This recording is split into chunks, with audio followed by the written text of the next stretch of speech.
Hello friends, आज हम ABM का यूनिट 6 डिस्कस करने वाले हैं।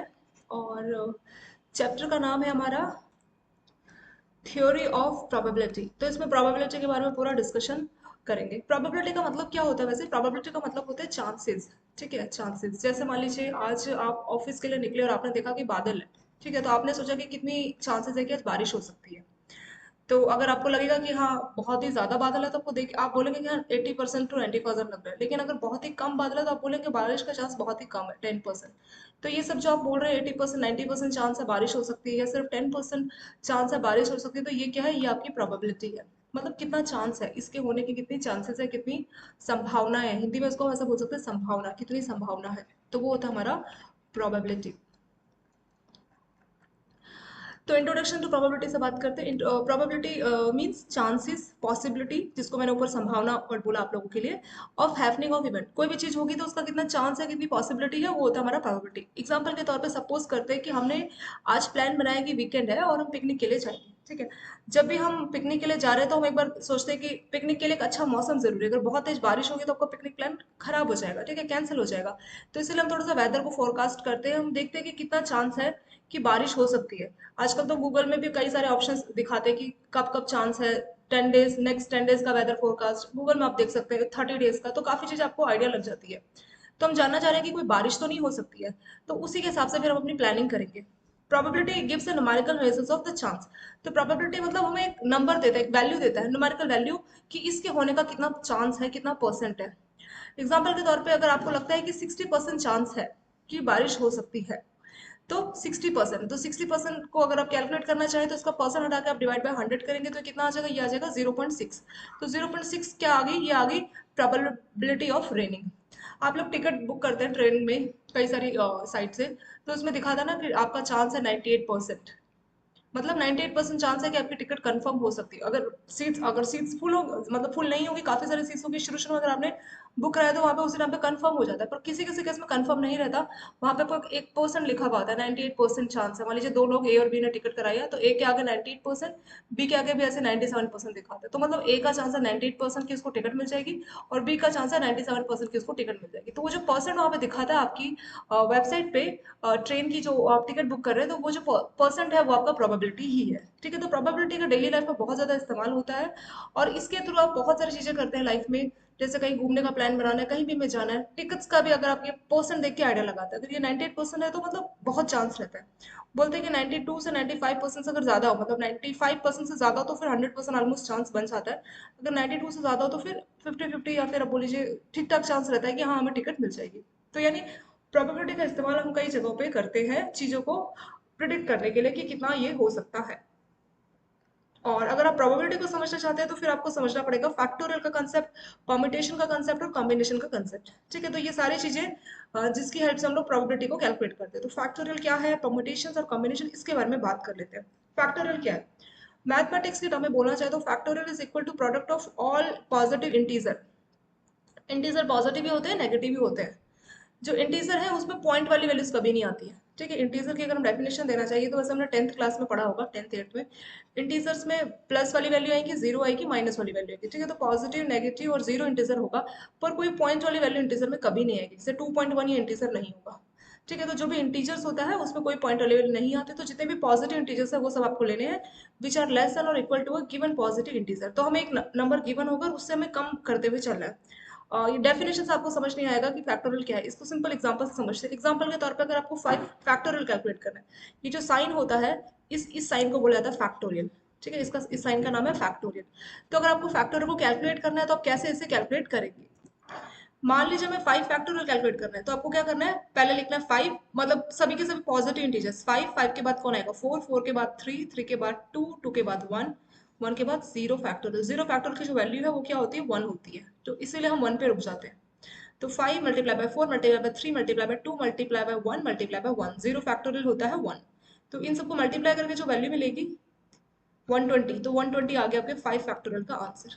तो फैक्टोरियल कैलकुलेट करना बहुत ईजी है, लाइन से उसको कम करते चले, एक एक उसमें आप कम करते चलेंगे। और फाइनली आपको कहाँ पे रुकना है? हमें रुकना है जीरो फैक्टोरियल पे, जो कि 1 होता है। ठीक है, या आप ये भी बोल सकते हैं कि 1 पे ही हमें रुकना है, क्योंकि 1 के बाद 0 फैक्टोरियल होगा। मतलब ये जो फैक्टोरियल है ये अपना निशान कहीं नहीं छोड़ेगा, मतलब कहीं पे रुकेगा नहीं। जब 0 फैक्टोरियल आएगा तब ये रुकेगा, और 0 फैक्टोरियल की जो वैल्यू है वो 1 होती है। तो आप क्या कर सकते हैं, आप इसको 1 पे ही स्टॉप कर सकते हैं, क्योंकि उसके बाद अगला नंबर 0 फैक्टोरियल का आना और उसकी वैल्यू 1 ही होनी है, तो रिपीट ही होना 1, तो बेटर आप 1 पे ही रुक जाइए। तो इसी हिसाब से आपका फॉर्मूला भी बना हुआ है। अगर n नेचुरल नंबर है, उसका हमें n फैक्टोरियल कैलकुलेट करना है, तो हम कैसे इसको कैलकुलेट करेंगे, n फिर n-1 n-2 सब मल्टीप्लाई होते जाएंगे। यहाँ पे देखिए सब मल्टीप्लाई हो रहा है ना, कब आके रुकना है, 1 पे आके रुकना है। मान लीजिए 100 है तो 100 मल्टीप्लाई बाय 99 98 करके 1 पे आपको रुकना है। जैसे मान लीजिए 1000 है तो 1000 999 998 ऐसे करके 1 पे रुकना है। 10 है तो 10 9 8 ऐसे करके कहाँ पे रुकना है, 1 पे रुकना है। तो इस तरह से जो है फैक्टोरियल कैलकुलेट किया जाता है। यहाँ पे लिखा भी है, जो 0 फैक्टोरियल है उसकी वैल्यू 1 होती है, जो कि मैंने यहाँ पे बताया, और 1 फैक्टोरियल की वैल्यू भी 1 ही होती है। अगर आप 1 फैक्टोरियल पे यहीं पे मान लीजिए रुक जाते हैं तो इस 1 फैक्टोरियल की वैल्यू भी 1 ही होती है। तो इससे कोई आपको फर्क नहीं पड़ेगा, आपका आंसर सेम ही हमेशा आएगा। तो फैक्टोरियल के बारे में तो हमने पढ़ लिया। अब हम अगला जो टॉपिक है देखेंगे, परम्यूटेशन और कॉम्बिनेशन।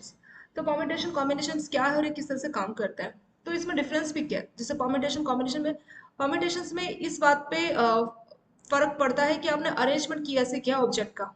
ठीक है, तो पहले इसका डिफरेंस ही देखते हैं, फिर इसकी डेफिनेशन देखेंगे। परम्यूटेशंस और कॉम्बिनेशंस, इसमें डिफरेंस क्या है। परम्यूटेशन में मतलब जैसे दो तरह के लोग होते हैं। कुछ लोग क्या होते हैं कि दूसरों की बातों पर बड़ा ध्यान देते हैं, वो क्या बोल रहे हैं। या कुछ लेडीज अगर किसी और लेडीज के घर पे जा रही है तो देखती है कि उसने किचन में चीजों को कैसे अरेंज किया हुआ है, या घर में चीजों को उसने कितने अच्छे से अरेंज किया हुआ है। ठीक है। या कुछ बच्चों कुछ जैसे कुछ टीचर्स होते हैं, वो देखते हैं कि बच्चों ने अपने जैसे स्टडी रूम में किताबों को कितने अच्छी तरह से अरेंज किया हुआ है। मान लीजिए आपके पास 5 किताबें, हिंदी, इंग्लिश, मैथ्स, साइंस और हिस्ट्री, कोई भी हम ले लेते हैं।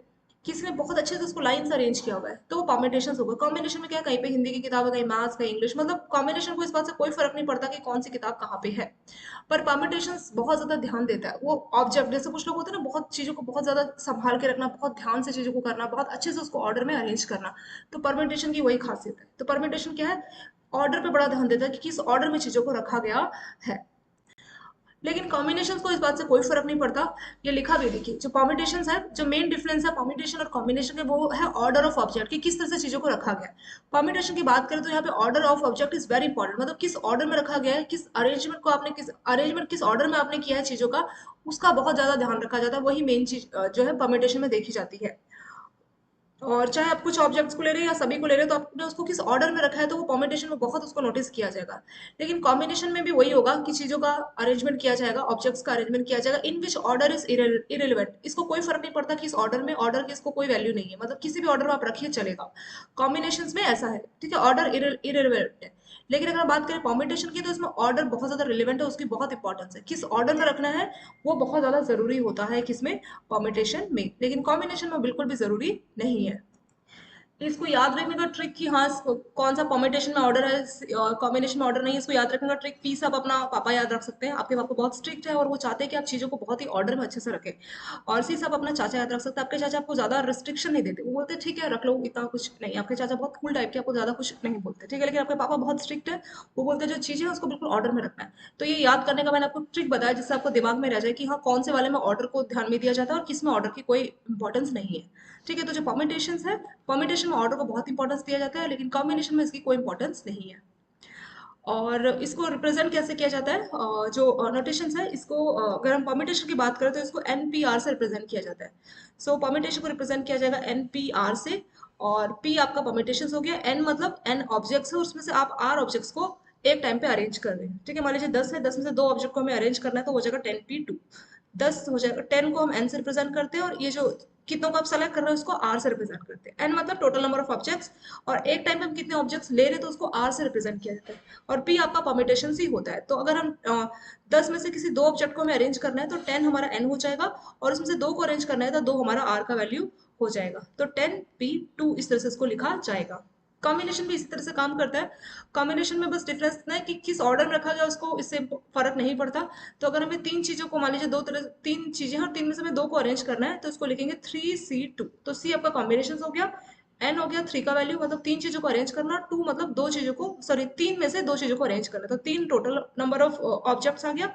उसमें से हम 2 को अरेंज कर रहे हैं तो आर का वैल्यू 2 इसमें हो जाएगा। तो इस तरह से इसको लिखा जाता है। NP2 हमारा परम्यूटेशन के लिए हो गया, और NC2 हमारा कॉम्बिनेशन के लिए हो गया। सो NP2 का क्या फॉर्मूला होता है। NP2 का सिंपल फॉर्मूला है, इसका फॉर्मूला है n फैक्टोरियल, NPR, अगर मान लीजिए NPR है तो उसका क्या फॉर्मूला है? R मतलब हम कितनी चीजें ले रहे हैं और N मतलब टोटल नंबर ऑफ थिंग्स कितनी है, कितनी चीजें टोटल है। तो NPR को लिखने का सिंपल तरीका N factorial divided by N minus R factorial. तो सिंपल सा फॉर्मूला है NPR is equal to N factorial divided by N minus R factorial. ये फॉर्मूला हमें मेमोराइज करना पड़ेगा, इसमें हमारी कोई हेल्प नहीं कर पाएगा। सिंपल है, N factorial divide by N minus R factorial. शायद आपने 9 10 तब ये सब पढ़ा हो तो आपको याद आ रहा हो सब कुछ धीरे धीरे। ऐसे एनसीआर का फॉर्मूला भी एनपीआर की तरह, पर इसमें थोड़ा सा कुछ एक्स्ट्रा है। तो क्या एक्स्ट्रा है? एनसीआर का फॉर्मूला यहाँ एन फैक्टोरियल सेम, वैसे N minus R factorial same. यहाँ पे बस एक चीज एक्स्ट्रा लग जाएगी, वो है आर फैक्टोरियल। तो यहाँ पे जो डिवाइड है, डिवाइड में आर फैक्टोरियल एक्स्ट्रा लगेगा। बाकी एनपीआर का एनसीआर का फॉर्मूला सेम है। ठीक है, थोड़ा सा एक्स्ट्रा किसमें, सी वाले में रहेगा कि यहाँ पे divide by R factorial extra लग जाएगा। बाकी जो चीजें हैं दोनों फॉर्मूला देख लीजिए आप लोग, बिल्कुल सेम फॉर्मूला है। एन फैक्टोरियल यहाँ पे भी है, यहाँ पे भी है। एन माइनस आर फैक्टोरियल यहाँ पे भी है और यहाँ पे भी है। तो यहाँ पे क्या एक्स्ट्रा है एनसीआर वाले में, इसमें आर फैक्टोरियल एक्स्ट्रा है। तो ये चीज एक्स्ट्रा है। बाकी आप एनपीआर का फॉर्मूला याद कर लीजिए तो काफी हद तक आपका 90% एनसीआर का फॉर्मूला भी आपको याद हो जाएगा। ठीक है, चलिए ये हो गया। आप डायरेक्ट क्वेश्चन पे आते हैं, क्योंकि ये थ्योरी तो इसमें से पूछा नहीं जाएगा एग्जाम में। जो भी इसके क्वेश्चंस बनेंगे एग्जाम में वो किससे बनेंगे, वो आपके क्वेश्चन से ही बनने वाले हैं, मतलब न्यूमेरिकल से बनने वाले हैं। तो न्यूमेरिकल देख लेते हैं। पहला न्यूमेरिकल क्या है, इसे बोला in how many days 3 pencils can be selected from 5 pencils. So total हमारे पास 5 पेंसिल्स है और 5 पेंसिल में से कोई भी 3 पेंसिल सेलेक्ट करनी है। जैसे आप दुकान में गए, दुकानदार के पास 5 अलग अलग कलर की पेंसिल है, उसने बोला, आपने बोला मेरे को 3 पेंसिल चाहिए, तो उसने बोला आप खुद ही सेलेक्ट कर लीजिए। तो आप किस तरह से सेलेक्ट करेंगे, तो ये हो जाएगा 5C3। कोई भी आप सेलेक्ट कर सकते हो, उसके ऑर्डर से कोई इसमें फर्क नहीं पड़ता, तो इसलिए आप हमने कॉम्बिनेशन का इस्तेमाल किया है। और 5C3 हमारा फॉर्मूला बन गया। 5C3 का फॉर्मूला क्या है, एनसीआर। एन की वैल्यू 5 है और आर की वैल्यू 3 है। तो 5C3 के लिए हम यहाँ पे एनसीआर का फॉर्मूला इस्तेमाल करेंगे। एन की वैल्यू कितनी है, 5 है और आर की वैल्यू कितनी है, 3 है। तो ये वाले फॉर्मूले में वैल्यू पुट करेंगे। एन फैक्टोरियल यानी कि 5 factorial divided by R factorial यानी कि 3 factorial multiply by N minus R factorial. N minus R यानी कि 5 माइनस 3 फैक्टोरियल। यहाँ पे लिख भी देते हैं 5 माइनस 3 फैक्टोरियल। इसको और लिखेंगे 5 factorial divided bye 3 factorial multiply bye 5 minus 3 2 factorial. एक और बात, जो फैक्टोरियल वो आपस में एक दूसरे को कैंसिल कर सकता है। किस हिसाब से, हम अपने रिक्वायरमेंट के हिसाब से उसको सॉल्व करेंगे। देखिए इसको यहाँ पे सॉल्व करते हैं। 5 फैक्टोरियल को आप एक काम कीजिए, 5 को आप कम कीजिए। 5 फैक्टोरियल को हम किस तरह से लिख पाएंगे, तो 5 फैक्टर को लिखेंगे 5 multiply by 4 multiply by 3 factorial. क्या हम 3 पे आके रुक सकते हैं, हाँ रुक सकते हैं। पर हम 3 पे आके क्यों रुके, इसलिए क्योंकि डाउन में हमारा को जो है डिनोमीटर में हमारे को 3 फैक्टोरियल दिख रहा है, तो हम चाहे तो उसको डायरेक्ट कैंसिल भी कर सकते हैं। तो इसलिए हम 3 फैक्टर से 3 फैक्टर को कैंसिल कर देंगे। ठीक है, हमारा काम इजी हो गया। इस तरह से आप इस क्वेश्चन को सॉल्व करेंगे। तो इसमें जो भी बड़ा नंबर होगा, जैसे 5 3 2 में से सबसे बड़ा नंबर कौन है, 5। तो 5 फैक्टोरियल है, उसको कम करते ले जाइए। और कहाँ तक कम करना है, जहाँ पे आपको जो भी दूसरी साइड में, अगर आप यहाँ पे देख रहे हैं तो इस तरफ में, अगर यहाँ देख रहे हैं तो इस तरफ में, तो दूसरी साइड में जो भी नंबर आपको दिखता है बड़ा, उससे आप उसको कैंसिल कर पाए। तो इसीलिए 3 और 2 में से 3 बड़ा है, तो इसको इसके लिए हम 5 फैक्टर को 3 पे आके हम रोक दिए और वहीं पे हमने डायरेक्ट फैक्टर से फैक्टर को कैंसिल कर दिया।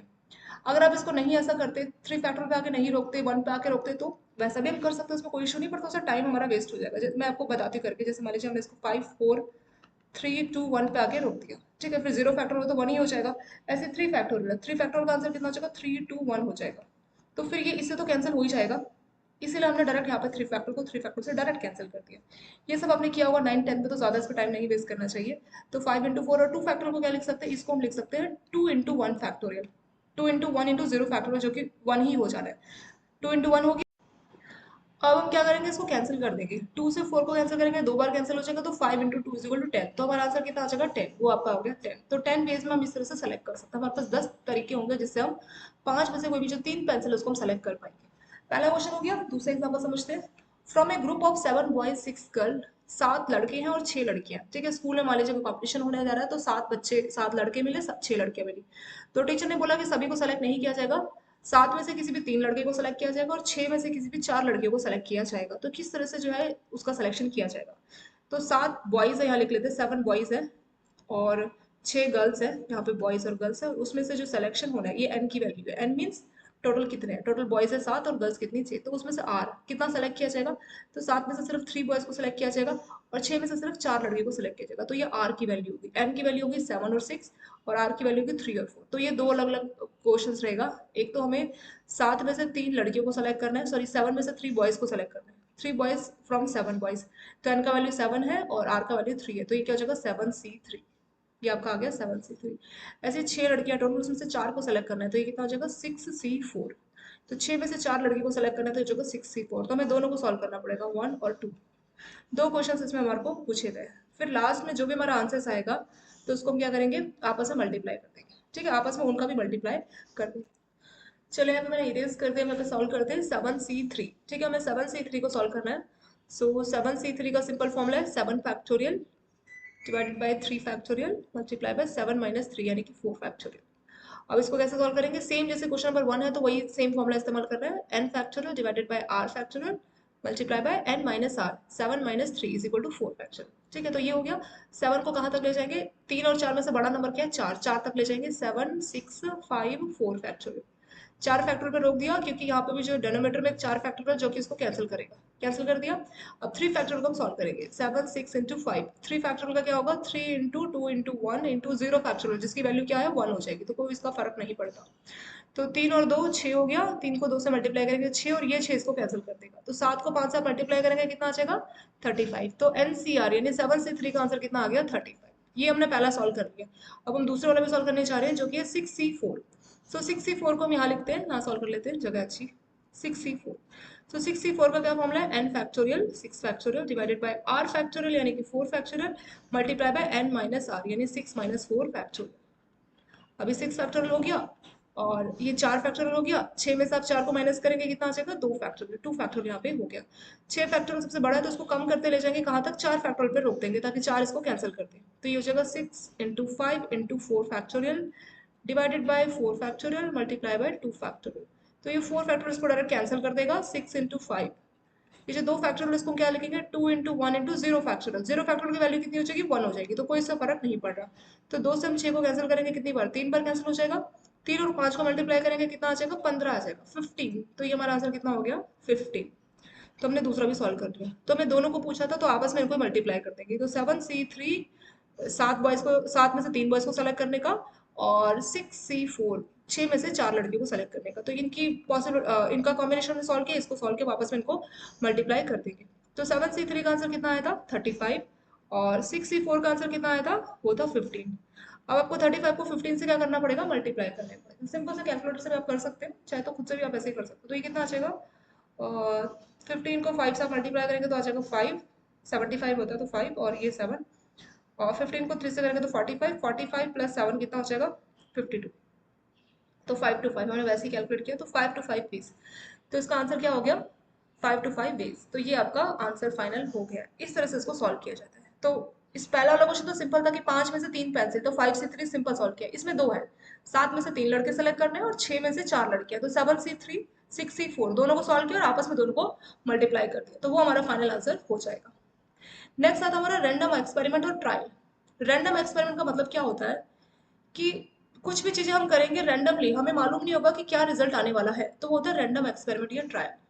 तो कोई भी एक्सपेरिमेंट या ट्रायल कंडक्ट किया जाएगा, कुछ कंडीशंस रहती है और जहाँ पे जो भी हमें आउटकम मिलेंगे उसको हम रैंडम बोलेंगे। एग्जाम्पल के तौर पे आपके पास एक कॉइन है, आपने उसको टॉस किया है तो या तो हेड आ सकता है या टेल, आपको नहीं मालूम पहले से, तो वो रैंडम हो गया। या आपने डाइस थ्रो किया जिसमें 1 से लेकर 6 तक कुछ भी ऑप्शन आ सकता है, 1 2 3 4 5 6, वो भी रैंडम हो गया। Selecting A card from pack of card, 52 cards है उसमें से कोई आप एक कार्ड सेलेक्ट कर रहे हैं, तो कुछ भी रैंडमली कुछ भी कार्ड वो आ सकता है। तो ये सारे हमारे एग्जांपल्स हो गए रैंडम या फिर ट्रायल एक्सपेरिमेंट्स के। तो रैंडम मतलब जो एक्सपेरिमेंट हो रहा है उसके बारे में रैंडमली होगा, जैसे यहाँ पे तो हम लोग खुद से सेलेक्ट कर रहे हैं किस किस वे में हमें सिलेक्शन मिलेगा, उसकी हमने बात की परमिटेशन कॉम्बिनेशन। अब हम रैंडम एक्सपेरिमेंट की बात कर रहे हैं, ट्रायल मतलब जहां पे हमें मालूम नहीं कि क्या हो सकता है। एग्जाम्पल भी दिया है इन्होंने रैंडम का, आपने एक कॉइन टॉस किया तो उसमें हेड या टेल आएगा, कुछ भी आ सकता है तो रैंडम हो गया। एक डाइस थ्रो किया जिसमें से 1 से लेकर 6 में से कोई भी नंबर आ सकता है, 1 2 3 4 5 6 कुछ भी आ सकता है जब भी आप एक डाइस को थ्रो करोगे, तो वो भी एक रैंडम हो गया।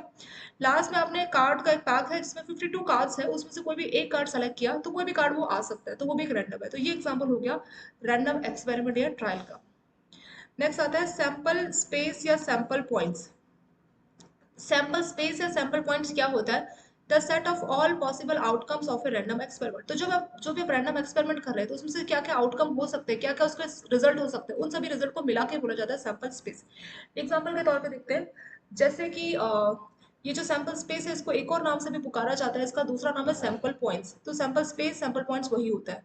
ठीक है, तो जो सैंपल स्पेस के जो एलिमेंट्स होंगे उसको सैंपल पॉइंट्स बोला जाएगा। तो सैंपल स्पेस में सभी चीजें मिला के और उसके अंदर मान लीजिए 1 2 3 4 ये आया है, इस सबको अगर मान लीजिए n की वैल्यू 1 2 3 4 है तो n हो गया आपका सैंपल स्पेस, इसमें से जो 1 2 3 4 है ये हो गया आपका सैंपल पॉइंट्स, ठीक है, ये इसका डिफरेंस है। तो सैंपल पॉइंट से मिलके सैंपल स्पेस बनता है, पॉइंट से मिलके स्पेस बनता है।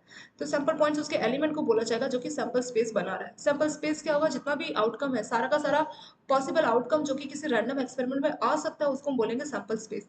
एग्जाम्पल से समझते हैं। सैंपल स्पेस को एस से रिप्रेजेंट किया जाता है, एस मीन्स सैंपल स्पेस। तो एक एग्जाम्पल देखते हैं इसका। आपने कॉइन टॉस किया तो उसमें क्या आ सकता है, या तो हेड आ सकता है या टेल आ सकता है, दो ही ऑप्शन इसमें मिल सकते हैं। तो हेड और टेल आ सकता है तो ये एस यानी सैंपल स्पेस का आंसर हो गया। इसमें से जो हेड और टेल है इसको बोला जाएगा सैंपल पॉइंट्स, और एस सैंपल स्पेस में एच टी ये दोनों आ जाएगा। अगर मान लीजिए एक एक्सपेरिमेंट किया जिसमें आपने डाइस को थ्रो किया तो क्या क्या आ सकता है, एक दो तीन चार पाँच छः ये सभी आ सकते हैं। तो सबको मिला के मतलब एक हम रैंडम एक्सपेरिमेंट करेंगे तो क्या क्या उसके आउटकम हो सकते हैं, जितने भी पॉसिबल ऑल मतलब सभी के सभी पॉसिबल आउटकम जो भी हो सकते हैं किसी भी रैंडम एक्सपेरिमेंट में, तो उसको बोला जाता है सैंपल स्पेस। तो जब भी आप डाइस थ्रो करेंगे तो क्या एक से लेकर छह तक सारे नंबर आने के चांसेस है पूरे पूरे, ठीक है। तो 1 2 3 4 5 6 सभी का आने का इक्वल चांस है, तो हमें सभी को लेना है। तो 1 से लेकर 6 तक हमने लिया तो ये सारा हो जाएगा हमारा सैंपल स्पेस, जिसको हमने कैपिटल एस से रिप्रेजेंट किया है। और 1 2 3 4 5 6 ये हो गए हमारे सैंपल पॉइंट्स। तो ये वाला भी पॉइंट नंबर 4 भी आपको समझ में आया होगा कि सैंपल स्पेस और सैंपल पॉइंट्स क्या होता है। और सैंपल पॉइंट्स को जो रिप्रेजेंट करना है आपको सैंपल स्पेस में, तो उसको एन स्मॉल एस से रिप्रेजेंट किया था। एन एस माने सैंपल पॉइंट्स। जैसे कि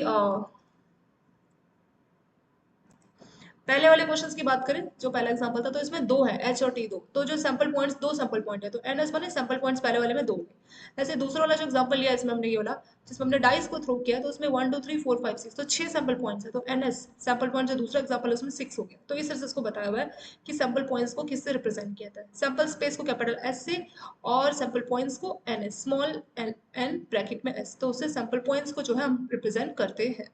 चलिए ये वाला क्वेश्चन नंबर जो जो आपका ये फोर्थ था ये वाला टॉपिक हो गया। नेक्स्ट आता है इवेंट। इवेंट का मतलब क्या होता है।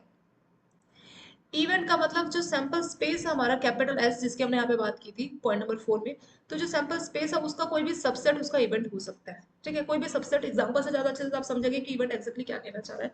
मान लीजिए डाइस थ्रो किया तो सैंपल स्पेस में क्या क्या आया, टोटल क्या क्या उसके आउटकम आए 1 2 3 4 5 6 कुछ भी आ सकता है, तो सबको हमने मिला के बोला सैंपल स्पेस। तो इसमें से कोई बोलेगा कि ऑड नंबर आने का चांस बताइए क्या है, तो ऑड नंबर आने का चांस क्या है 1 3 5, तीन ही चांस है ऑड नंबर का। तो जो 1 3 5 है ये आपका इवेंट होगा। इवेंट मतलब क्या सबसेट है उसी सैंपल स्पेस में से क्या चीज निकल के आ रही है, क्या उसका सबसेट है। जैसे कि अगर आपको किसी ने बोला कि ऑड नंबर बताइए तो उसमें से ऑड नंबर क्या होगा 1 3 5, तो 1 3 5 हमारा क्या हो गया, इसमें हमारा इवेंट इसमें 1 3 5 हो गया। एग्जाम्पल समझते हैं इवेंट के क्या क्या टाइप के इवेंट है। पहला सर्टेन इवेंट। सर्टेन इवेंट मतलब चांस है कि ऐसा होगा। If sample points in an event are same as the sample points in that random.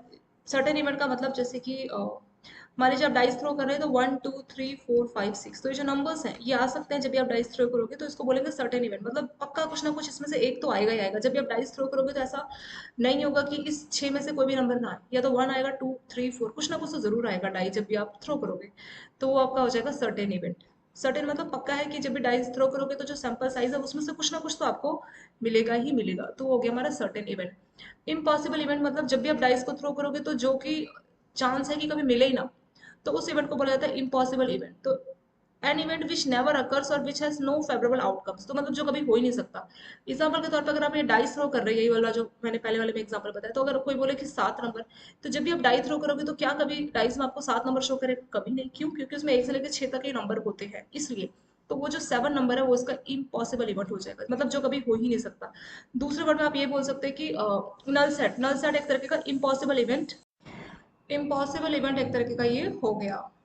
फिर आपका एग्जांपल भी दिया, getting a number 7 on A dice is impossible. तो वन जब भी आप डाइस को थ्रो करोगे तो 1 से लेकर 6 तक के नंबर आपको मिलेंगे।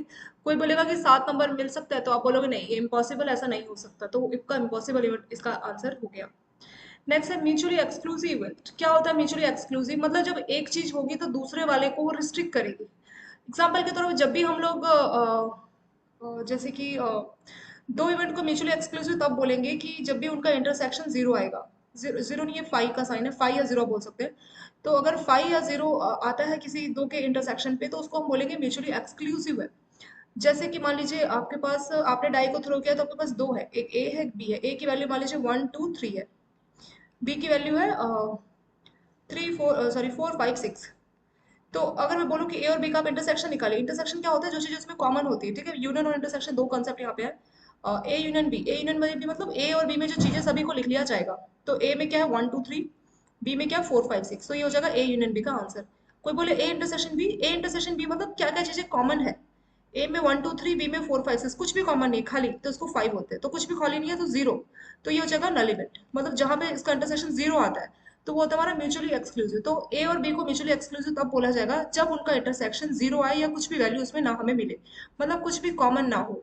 इसको अगर हम डिफाइन करना चाहें तो इसको हम इस तरह से भी डिफाइन कर सकते हैं कि कोई भी अगर एक इवेंट होगा तो दूसरे को रिस्ट्रिक्ट करेगा होने से। जैसे कोई फर्स्ट जो पोजीशन है किसी भी स्कूल में क्लास में, तो जो फर्स्ट डिवीजन में जो आ गया तो वो जो बाकी लोग हैं वो उस पोजीशन में नहीं आ सकते। यानी एक इवेंट होता है और वो बाकी को रोकता है।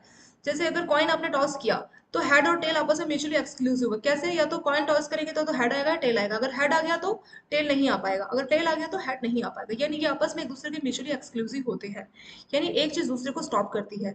तो वैसे ही बोला है कि अगर ए और बी को म्यूचुअली एक्सक्लूसिव इवेंट बोलना है तो उनका इंटरसेक्शन फाइव यानी कि जीरो होना चाहिए। तो एग्जाम्पल भी दिया है, ए की वैल्यू अगर 1 2 3, बी की वैल्यू 4 5 6, तो इसमें से आपको कोई भी नंबर कॉमन दिख रहा है? नहीं, कुछ भी कॉमन हमें नहीं दिख रहा है इसमें।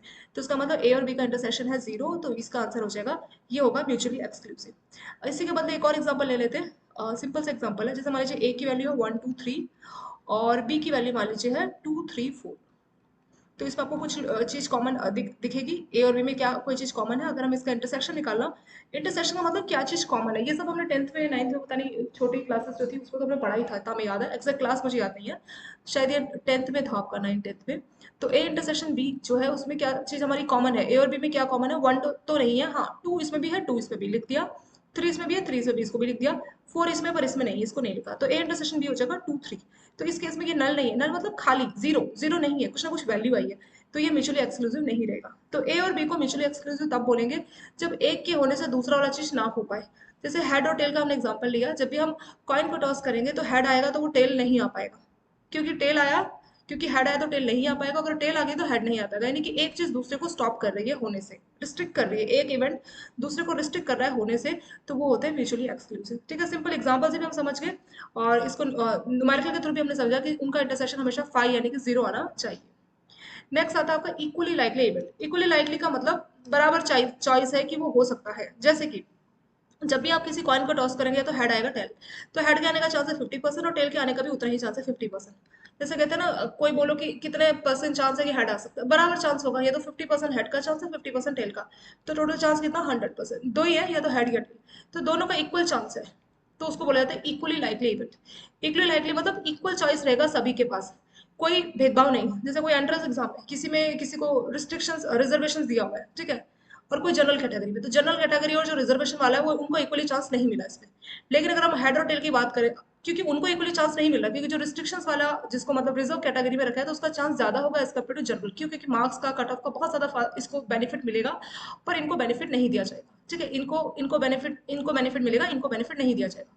ठीक है, तो ये एक तरह से लाइकली इवेंट नहीं बोल सकते। लाइकली इवेंट तब बोलेंगे कब, जब जनरल कैटेगरी या सभी कैटेगरी को इक्वल सबको राइट हो कि हाँ इक्वल कट ऑफ सबकी जाए, तो वो लाइकली होगा।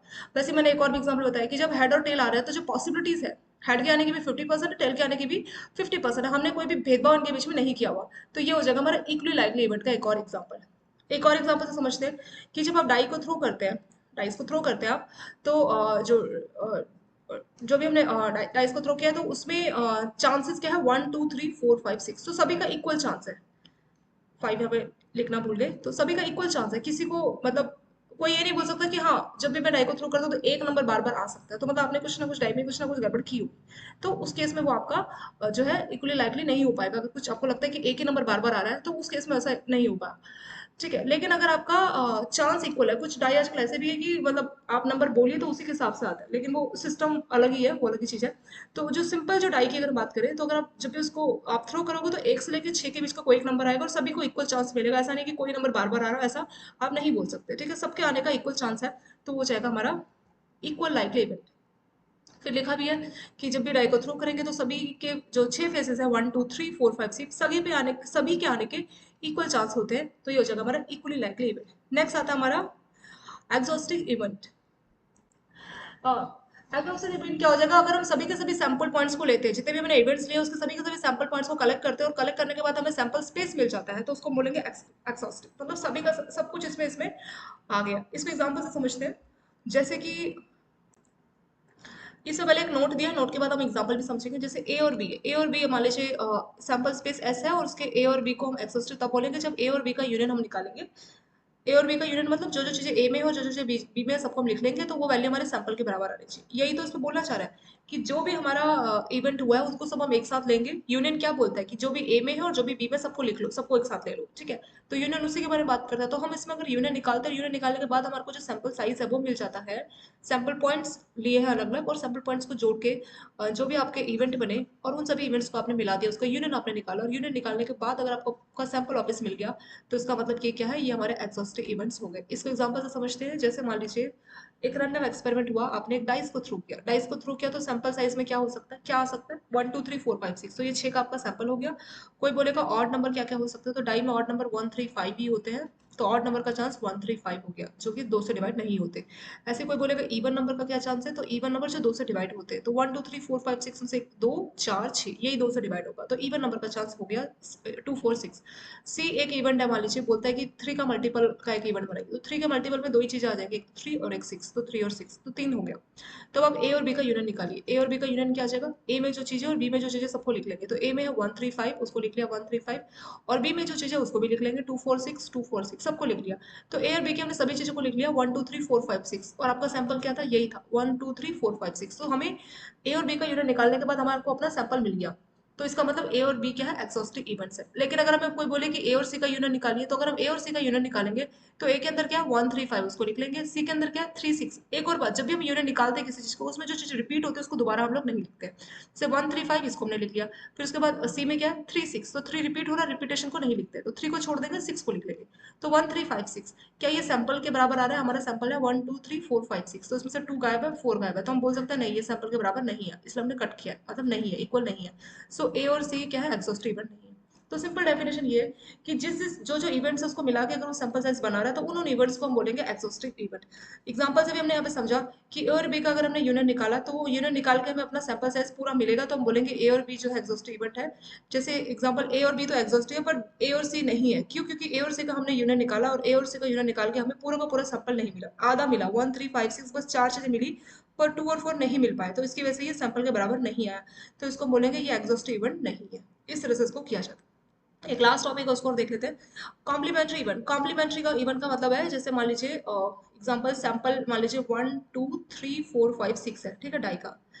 और इसमें जो कॉम्प्लीमेंट्री है उसको इस तरह से ए मान लीजिए इसका, इसमें जो ए है, ए की वैल्यू है 1 2, तो ए में इवेंट्स है 1 2। तो कोई बोलेगा कि ए कॉम्प्लीमेंट्री, कॉम्प्लीमेंट्री को इस तरह से डैश ऐसे लगाते हैं, या ए के ऊपर सी ऐसे लिख देते हैं, तो इसका मतलब ए कॉम्प्लीमेंट्री या ए डैश, इस तरह से उसको रिप्रेजेंट किया जाता है। तो ए कॉम्प्लीमेंट्री निकालने के लिए बोलेगा, तो जो सैंपल है, सैंपल में से जो ए की चीज है उसको छोड़ के बाकी सब आप ले लेंगे। तो ए की चीजें क्या है 1 2, तो 1 2 को छोड़ के बाकी जो बचता है सैंपल में से सबको लिख लेंगे, तो 1 2 को छोड़ के बचता है 3 4 5 6। तो ये हमारा आंसर आ जाएगा कॉम्प्लीमेंट्री का। तो कॉम्प्लीमेंट्री भी आपने किया होगा 10th में, आपको याद आ रहा होगा। तो कॉम्प्लीमेंट्री का मतलब है इसको छोड़ के जो बचता है। कोई बोलेगा ए कॉम्प्लीमेंट्री, तो ए के अंदर जो जो आपको पॉइंट्स दिख रहे हैं, जो जो चीजें दिख रही है, उसको छोड़ के सैंपल की बाकी चीजों को लिख दोगे, तो आपका ए कॉम्प्लीमेंट्री आ जाएगा। वैसे कोई मान लीजिए बी, बी की वैल्यू मान लीजिए 3, तो कोई बोल रहा है बी कॉम्प्लीमेंट्री। सो बी कॉम्प्लीमेंट्री हम लोग कैसे निकालेंगे, बी की चीजों को छोड़ के, बी में क्या 3, 3 को छोड़ के, तो 3 को छोड़ के क्या आ जाएगा इसमें, 3 को छोड़ के 1 2 4 5 6, तो ये किसकी, ये हमारे बी कॉम्प्लीमेंट्री की वैल्यू होगी। कॉम्प्लीमेंट्री मतलब जो चीज लिखी है उसको छोड़ के बाकी के नंबर्स आपको लिखने चाहिए, तो इस तरह से हम लोग कॉम्प्लीमेंट्री सॉल्व करते हैं। तो कोई बोलेगा बी कॉम्प्लीमेंट्री, तो बी में क्या है देखेंगे 3, तो 3 को छोड़ के बाकी सब लिख लीजिए 1 2 4 5 6, तो ये बी कॉम्प्लीमेंट्री आ गया। ऐसे ए का, ए के अंदर है दो सैंपल पॉइंट्स 1 2, तो ए कॉम्प्लीमेंट्री निकालने को बोलेगा, तो हम क्या करेंगे 1 2 को छोड़ के बाकी सब लिख देंगे, तो सैंपल में 1 2 को छोड़ के बाकी सब लिख देंगे 3 4 5 6, तो ये आ जाएगा हमारा ए कॉम्प्लीमेंट्री। तो इस तरह से जो है कॉम्प्लीमेंट्री को सॉल्व करते हैं। कॉम्प्लीमेंट्री इवेंट क्या करता है, ये भी एक इवेंट है जो कि सैंपल स्पेस ऐसे ही होता है। तो अगर मान लीजिए नॉन अकरेंस ऑफ इवेंट ए, मतलब इवेंट ए नहीं होना चाहिए, तो वही उसका कॉम्प्लीमेंट्री होगा। वही था ना जैसे 1 2, अगर हमें ए कॉम्प्लीमेंट्री निकाला तो 1 2 नहीं होना चाहिए, उसके अलावा बाकी सब कुछ चलेगा। तो 1 2 के अलावा हमने 3 4 5 6 लिखा था, तो यानी नॉन अकरेंस ऑफ इवेंट ए। तो इवेंट ए को हम कॉम्प्लीमेंट्री तब बोलेंगे जब इवेंट ए के कॉम्प्लीमेंट्री में वो चीजें आएंगी जो कि ए के द्वारा जो पॉइंट्स है वो रिपीट नहीं होने चाहिए, ठीक है। Non occurrence of event A इसका कॉम्प्लीमेंट्री, कॉम्प्लीमेंट्री मतलब वो नहीं उसमें होना चाहिए। Two means A and B are complementary if A and A are exclusive as well as mutually exclusive. मतलब ए और बी को हम कॉम्प्लीमेंट्री तब बोलेंगे जब उनका यूनियन तो सैंपल बनाए लेकिन उसका इंटरसेक्शन खाली होना चाहिए, मतलब उसके इंटरसेक्शन में कोई भी चीज़ नहीं होनी चाहिए, जिसको हमने फाई का नाम दिया, ठीक है। तो अगर उसका इंटरसेक्शन खाली है, ये आपका इंटरसेक्शन का साइन है, तो अगर उसका इंटरसेक्शन जो है 0 या फाई आ रहा है तो इसका मतलब वो आपस में कॉम्प्लीमेंट्री है। एग्जाम्पल से समझते हैं, डाइस को आपने थ्रो किया है, तो सैंपल है आपका 1 2 3 4 5 6, उसमें से ए की वैल्यू है 1 2 और बी की वैल्यू आपने ले ली 3 4 5 6। तो ए और बी का आप यूनियन निकालिए, ए का और बी का यूनियन मतलब ए और बी की सभी चीज़ों को लिख देंगे और उसमें से कुछ भी जो रिपीट होगा उसको नहीं लिखेंगे। तो यहाँ तो कुछ रिपीट नहीं हो रहा, तो अगर हम इस वाले क्वेश्चन में ए का वैल्यू 1 2 और बी का वैल्यू 3 4 5 6, तो कोई हमसे बोलेगा ए और बी यूनियन निकालिए, तो कैसे निकालेंगे ए यूनियन बी? ए और बी की चीज़ों को लिखते चलेंगे, तो 1 2 लिख दिया ए का, फिर बी में क्या है 3 4 5 6, कुछ भी रिपीट नहीं है तो हमने सब कुछ लिख दिया। तो 1 2 3 4 5 6, तो ये हमारा सैंपल आ गया। तो ए और बी का यूनियन करके हमें सैंपल मिलना चाहिए, पहली कंडीशन लागू हो गई। दूसरा, उनका इंटरसेक्शन कीजिए और कुछ भी कॉमन नहीं होना चाहिए 5। तो ए का इंटरसेक्शन, ए में है 1 2, बी में है 3 4 5 6, तो इंटरसेक्शन मतलब क्या चीज दोनों में कॉमन आ रही है, कुछ भी कॉमन नहीं है तो 5 0। तो इसका मतलब दूसरी कंडीशन भी लागू हो गई। तो इसलिए हम बोल सकते हैं कि जो ए और बी है ये एक दूसरे के क्या है, कॉम्प्लीमेंट्री इवेंट्स होते हैं। इसको सॉल्व करना भी मैंने आपको बता दिया कि कैसे इसको सॉल्व करते हैं। अगर मान लीजिए सैंपल आपको दिया है, ए की वैल्यू दी है और कोई बोले कि ए कॉम्प्लीमेंट्री आप सॉल्व कीजिए, तो क्या करेंगे, ए की वैल्यू क्या है 1 2, तो 1 2 को छोड़ के जो भी दिखेगा सैंपल में से सबको लिख देंगे, तो उससे आप ए कॉम्प्लीमेंट्री को भी सॉल्व कर सकते हो। तो इस तरह से एक नंबर का आपका क्वेश्चन आ सकता है। इसको कैसे रिप्रेजेंट किया जाता है, ए के ऊपर सी लिख लीजिए, ए के ऊपर डैश है, ए, इस तरह से इसको लिखा जाता है। चलिए ये हो गया, इन पॉइंट्स को लास्ट में डिस्कशन कर लेते हैं। अलग अलग टाइप के इवेंट्स, सर्टेन इवेंट्स मतलब जिसका होने का 100% चांस है कि कुछ ना कुछ तो आएगा। जैसे डाइस आप थ्रो कर रहे हैं 1 2 3 4 5 6, तो ये सारे नंबर्स 1 2 3 4 5 6 जो भी हमें सैंपल पॉइंट्स मिले, तो ये सभी सर्टेन जो है नंबर्स है, तो इसको बोला जाएगा सर्टेन। इम्पॉसिबल मतलब जिसके होने का कोई चांस नहीं है। जैसे अगर डाई को थ्रो करेंगे तो 7 नंबर 8 नंबर, इसके आने का कोई चांस नहीं है, तो इम्पॉसिबल इवेंट होगा। म्यूचुअली एक्सक्लूसिव इवेंट कब बोला जाता है, जब उसमें से कोई भी, जब एक चीज होती है तो दूसरे को वो रोकती है। जैसे मान लीजिए डाई को थ्रो, सॉरी कॉइन को थ्रो किया है, टॉस किया, तो मान लीजिए हेड आएगा तो टेल नहीं आ पाएगा, अगर टेल आएगा तो हेड नहीं आ पाएगा। तो ये एक चीज दूसरे को रिस्ट्रिक्ट कर रही है, तो उसको बोला जाता है म्यूचुअली एक्सक्लूसिव। तो बोला भी, अगर कॉइन का टॉस कर रहे हैं हेड आएगा तो उसका मतलब टेल नहीं आ पाएगा, तो हेड और टेल आपस में एक दूसरे के लिए म्यूचुअली एक्सक्लूसिव हो गए। इक्वली लाइकली मतलब जब भी हम डाइस को जब भी हम कोई इवेंट कर रहे हैं तो उसमें से जो जो पॉसिबिलिटीज आ रही है तो उसके होने का बराबर चांस होगा, तो उसको बोलेंगे इक्वली लाइकली इवेंट। जैसे जब भी आप डाई को थ्रो करते हो तो हेड का भी और टेल को भी बराबर 50-50% चांस है कि कुछ भी आ सकता है। या जब भी आप डाई को थ्रो कर रहे हैं 1 2 3 4 5 6, इन सभी नंबर्स को इक्वल चांस दिया जा रहा है कि इसमें से कुछ भी आ सकता है, तो ये हो जाएंगे इक्वली लाइकली इवेंट। एक्सोस्टेड इवेंट्स क्या होते हैं, जब इन सभी इवेंट्स को मिला लिया जाए, इनका यूनियन किया जाए और फिर हमें अपना पूरा का पूरा सैंपल साइज मिल जाए, तो उसको बोला जाता है एक्सक्लूसिव इवेंट। मतलब सभी के सभी एक्सक्लूसिव इवेंट को मिला के आपका यूनियन, सॉरी आपका जो सैंपल साइज है वो बन जाता है। एग्जांपल भी बताया, जैसे ए और बी को एक्सक्लूसिव तब बोलेंगे जब ए और बी का आप यूनियन निकालेंगे तो आपका जो सैंपल साइज है वो आ जाना चाहिए। तो ए का था 135, बी का था 246, तो ए और यूनियन बी सभी को ले लेंगे 135 246, तो इसको मिला के पूरा का पूरा जो सैंपल था 1 2 3 4 5 6 पूरा आ गया। तो ए और बी एक्सॉस्टिव है। लेकिन अगर ए यूनियन सी को हमने लिया तो ए में था क्या हमारा, ए में था 135 और सी में क्या था 36, रिपीटेशन कभी भी नहीं लेते यूनियन में, तो 3 को नहीं लेंगे तो 1 5 1 3 5 6, रिपीटेशन चीज को दोबारा नहीं लिखते, तो 1 3 5 6 पूरा का पूरा सैंपल नहीं कंप्लीट हो पाया, तो ये एक्सॉस्टिव नहीं है। लास्ट था कॉम्प्लीमेंट्री इवेंट। कॉम्प्लीमेंट्री मतलब एक चीज आती है तो उसी के जो कॉम्प्लीमेंट्री मतलब जिसके अकरेंस से दूसरी चीज नहीं हो पाती वो उसका कॉम्प्लीमेंट्री होता है। जैसे कि सैंपल है 1 2 3 4 5 6, तो उसमें से अगर ए आ जाएगा, ए की वैल्यू 1 2 है, तो कोई बोलेगा कि ए कॉम्प्लीमेंट्री आप सॉल्व कीजिए, तो जो बच जाएगा सैंपल में एक ही चीजों को छोड़ के जो बच जाएगा वो उसका कॉम्प्लीमेंट्री होगा। तो 1 2 को छोड़ के जो भी बचेगा सैंपल में से वो सब लिख लीजिए, 3 4 5 6, तो ये इसका कॉम्प्लीमेंट्री हो जाता है, ठीक है। और इसकी दो कंडीशंस होती है कि जब आप उसका यूनियन निकालिए ए और बी का तो सैंपल के बराबर आना चाहिए, और अगर आप उसका इंटरसेक्शन निकालिए तो बिल्कुल खाली यानी कि 5 होना चाहिए, तो इसलिए वो कॉम्प्लीमेंट्री बोला जाएगा। ये हो गया यहाँ पे। और इसके साथ एक छोटा सा क्वेश्चन और आपको समझा देती हूँ, यूनियन और इंटरसेक्शन का। जैसे मान लीजिए ए यूनियन बी, ए में मान लीजिए है 1 2 और बी में है 3 4, तो कोई बोलेगा ए यूनियन बी निकालिए, 1 2 इसमें लिख लेते 3 1 2 3 और इसमें 3 4, बी में 3 4, तो ए यूनियन बी में क्या आ जाएगा 1 2 3, ये 3 रिपीट हुआ, रिपीटेशन कभी नहीं लिखते, दोबारा जो नेक्स्ट दिखेगा उसको लिखेंगे 1 2 3 4, ये आ गया ए यूनियन बी। ऐसे इंटरसेक्शन भी निकालना हो तो ए और बी में क्या कॉमन है, इसमें 1 2 3, इसमें 3 4, तो बस 3 कॉमन है दोनों में, तो 3 लिख देंगे। तो इस तरह से जो है यूनियन और इंटरसेक्शन को सॉल्व किया जाता है, ठीक है। एक सिंपल सा कंसेप्ट है। यूनियन निकालने के लिए जो जो चीज आपको दिखेगी सबको लिखते चलेंगे, लेकिन किसी को दो बार नहीं लिखना। जैसे 3 है तो दो बार हम 3 ऐसे नहीं लिख सकते, उसको इग्नोर कर देंगे। इंटरसेक्शन में सिर्फ जो चीज कॉमन दिखेगी, जो चीज दोनों में दिखेगी उसी को लिख देंगे, वही होगा इंटरसेक्शन। और 1 2 3 3 4, इसमें 3 कॉमन था तो 3 इसका इंटरसेक्शन आ जाएगा, और जो ये साइन है यू, इसको यूनियन बोला जाता है और इसको इंटरसेक्शन बोला जाता है।